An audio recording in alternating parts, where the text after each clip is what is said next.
بسم اللہ الرحمن الرحیم۔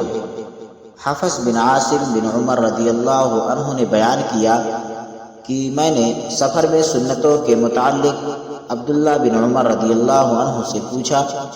آپ نے فرمایا کہ میں نبی کریم صلی اللہ علیہ وسلم کی صحبت میں رہا ہوں، میں نے آپ صلی اللہ علیہ وسلم کو سفر میں کبھی سنتیں پڑھتے نہیں دیکھا، اور اللہ جل ذکرہ کا ارشاد ہے کہ تمہارے لیے رسول اللہ صلی اللہ علیہ وسلم کی زندگی بہترین نمونہ ہے۔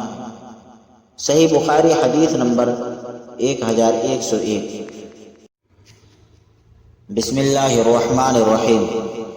قطان نے بیان کیا ان سے عیسیٰ بن حفص بن عاصم، انہوں نے کہا مجھ سے میرے باپ نے بیان کیا، انہوں نے عبداللہ رضی اللہ عنہ کو یہ فرماتے ہوئے سنا کہ میں رسول اللہ صلی اللہ علیہ وسلم کی صحبت میں رہا ہوں، آپ صلی اللہ علیہ وسلم سفر میں 2 رکعت فرض سے زیادہ نہیں پڑھا کرتے تھے۔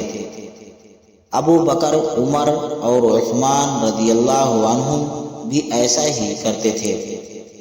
صحیح بخاری حدیث نمبر 1102۔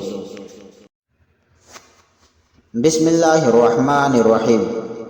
عامر بن عبداللہ بن زبیر نے بیان کیا، انہوں نے عمر بن سلیم زرقی سے، انہوں نے ابو قتادہ بن رابع انصاری صحابی رضی اللہ عنہ سے، انہوں نے کہا نبی کریم صلی اللہ علیہ وسلم نے فرمایا، جب کوئی تم میں سے مسجد میں آئے تو نہ بیٹھے جب تک 2 رکعت تحیۃ المسجد کی نہ پڑھ لے۔